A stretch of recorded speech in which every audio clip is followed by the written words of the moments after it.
Hi, everyone, and thanks for joining us. This feels a bit like our first proper chat together, and today we're diving into something lots of you might have bumped up against.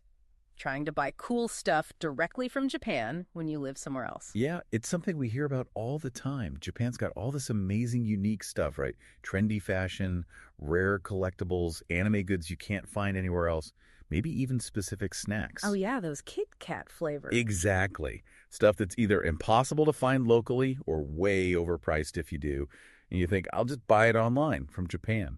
Seems simple enough in 2024, doesn't it? But then you actually try it, and suddenly it's not simple at all. Not really, no. You hit these roadblocks. So our goal today is basically to walk you through why it can be so tricky buying direct from Japanese websites if you're overseas, and then importantly, how you can actually make it pretty simple and accessible. And just so you know who you're listening to, we're both part of the team here at Remambo.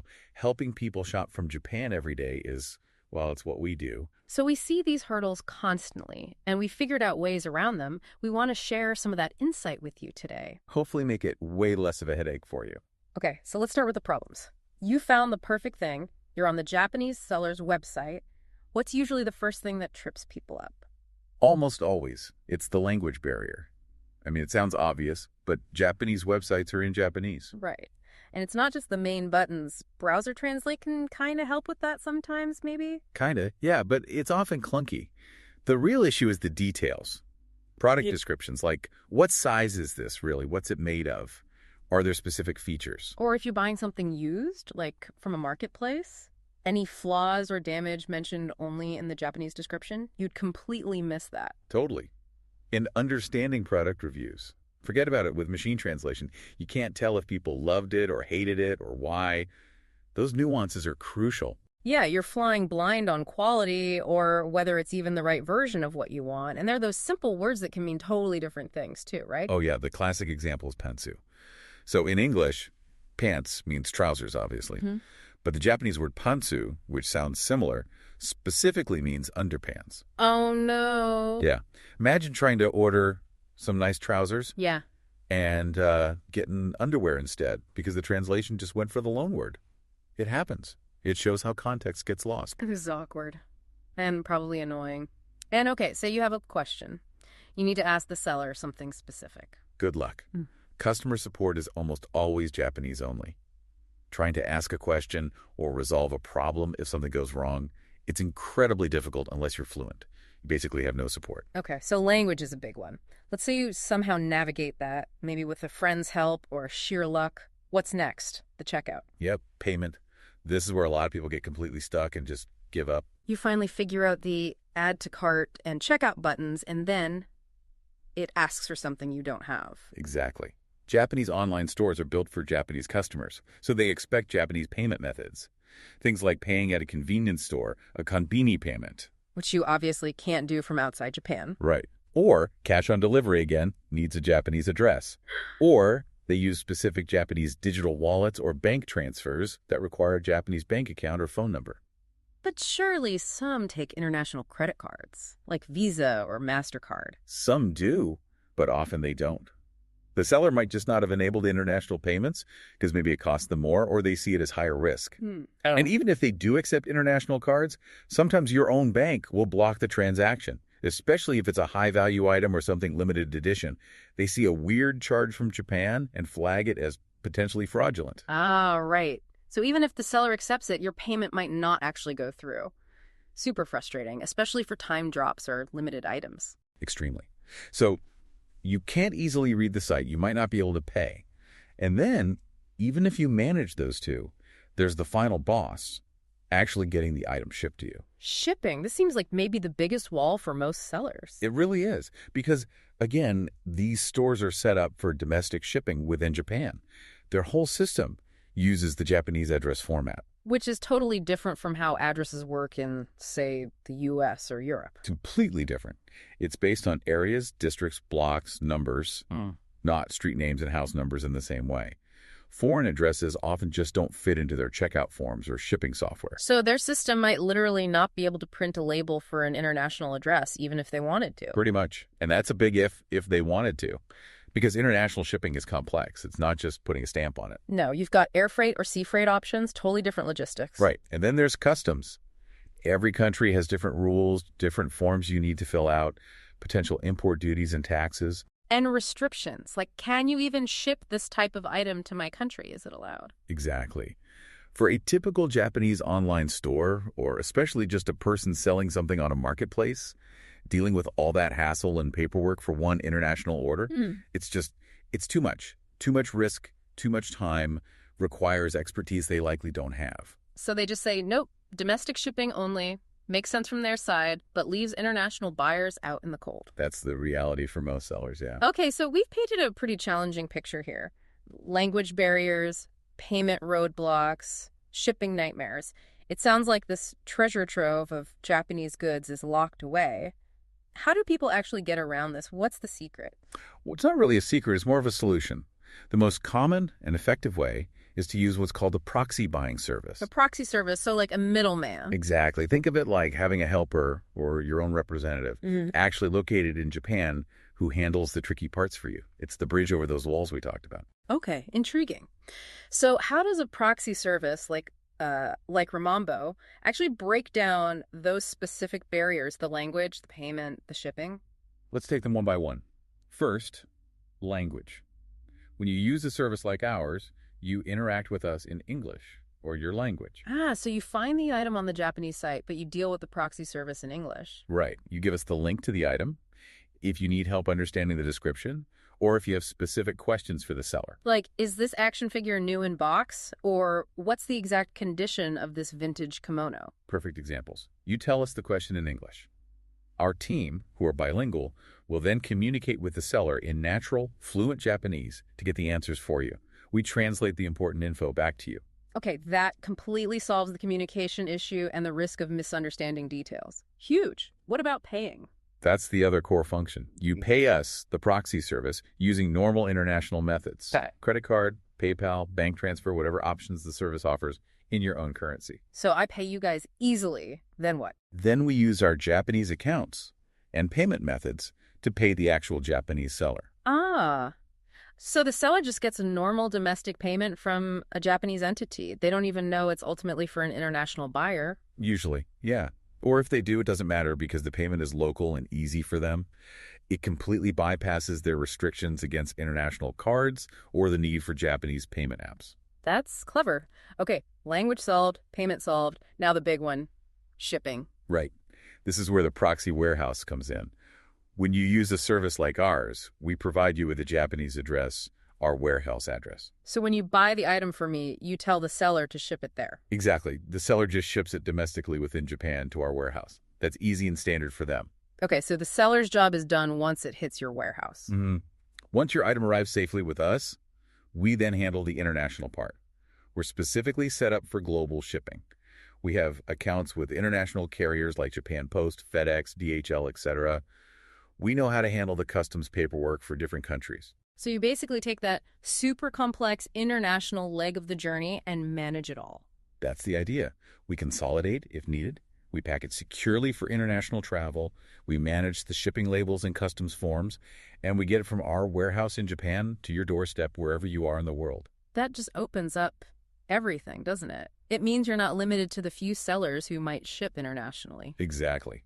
Suddenly, you can buy from almost any Japanese online store or platform. You mentioned platforms. This works for those big Japanese marketplaces, too. Places you hear about but can't usually access. Absolutely. Big ones like Mercari Japan. You should think of Mercari as kind of like Japan's giant online flea market. Individuals selling tons of stuff used and new fashion, handmade items, electronics, toys, collectibles. So much unique stuff. But notoriously difficult to buy from outside Japan directly. Almost impossible, yeah. And the other huge one is Yahoo Auctions Japan. Right, Japan's version of eBay, basically. But maybe even bigger for certain things. Yeah, it's the main auction site. Huge for collectibles, vintage items, car parts, things only released in Japan. A proxy service lets you bid on auctions, win them, and get them shipped. Plus, of course, you can buy from the big retailers like Amazon Japan or Rakuten, and thousands of smaller specialty shops, too. Okay, this makes sense. Using a proxy bridges all those gaps. So let's get practical. If someone wants to try this, how does it actually work day to day? And what are the features that, make life easier or maybe even save money? Sure. The process itself is designed to be really simple. First step, Okay. You find something you want on any Japanese website, Mercari, an auction, a brand store, whatever. Got my item link. You just copy that web address, the URL, from your browser. Copy the link. Got it. Then you go to the proxy services website, like Remambo's, and there's usually a simple order form where you just paste that link in. Paste the link. Okay. Our system, or our team, will then fetch the item details, name, price, picture. We'll review it, check it's available, figure out the domestic shipping costs from the seller to our warehouse, if it's not listed, and add our service fee, which covers doing all this work. And I see all that broken down clearly. Item cost, local shipping, service fee. Yep, you'll see the total initial cost in your account. You typically need to add funds to your account balance first, using your credit card or PayPal or whatever. Then you just click approve or pay for that first part. And then your team actually buys it for me from the Japanese seller. Exactly. We place the order using the correct options, size, color, whatever you specified. We handle the Japanese checkout process. Great. So item bought, seller ships it to your warehouse in Japan. What happens when it arrives there? You'll get a notification, usually an email, saying your item name has arrived at the warehouse. And this is where some really useful features kick in. First, storage. You mentioned storage. How long do things usually stay there for free? It varies, but good services offer a decent free storage period. Like with us, it's often 60 days. This is super important. Why 60 days? Why is that time so useful? Because you might not just buy one thing. Maybe you win an auction this week, buy something from Mercari next week, and grab something from a store the week after. Ah, so you don't have to ship each tiny thing internationally as soon as it arrives. Exactly. Yeah. That would be really expensive. Instead, all your items can wait safely together in our warehouse during that free storage period. And then you combine them. Consolidation, right? Precisely. Consolidation is probably the single biggest money-saving feature. Once you have several items accumulated at the warehouse, you tell us, okay, pack these items together into one box for international shipping. And combining saves money because? Because international shipping costs are calculated per package. There's usually a base fee just for sending a box, plus costs based on weight or size. Shipping 5 small boxes means paying that base fee 5 times. Shipping one larger box with all 5 items inside means you only pay the base fee once. Even though the weight is the same, the total cost is often way lower. We see people save 50%, sometimes more, on shipping just by consolidating.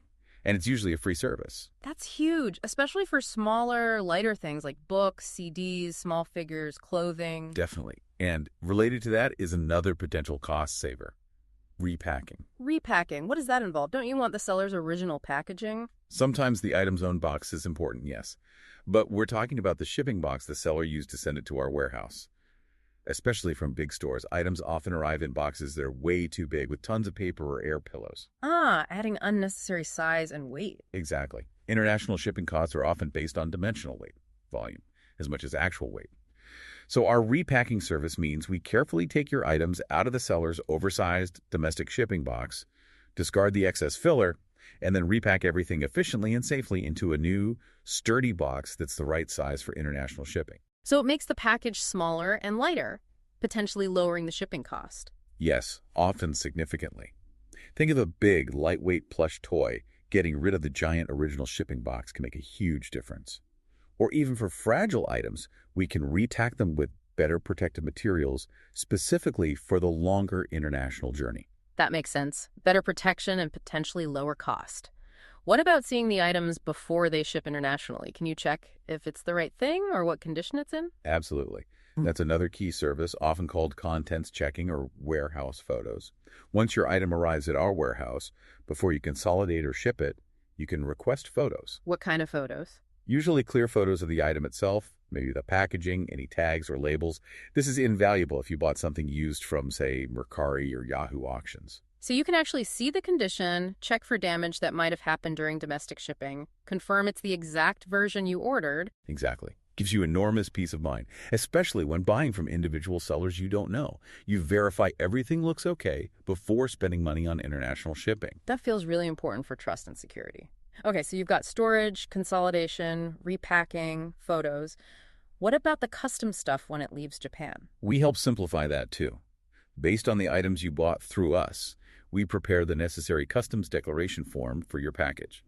We list the contents and their value accurately. Do you guys know about what's restricted in different countries? We have a lot of experience, yeah.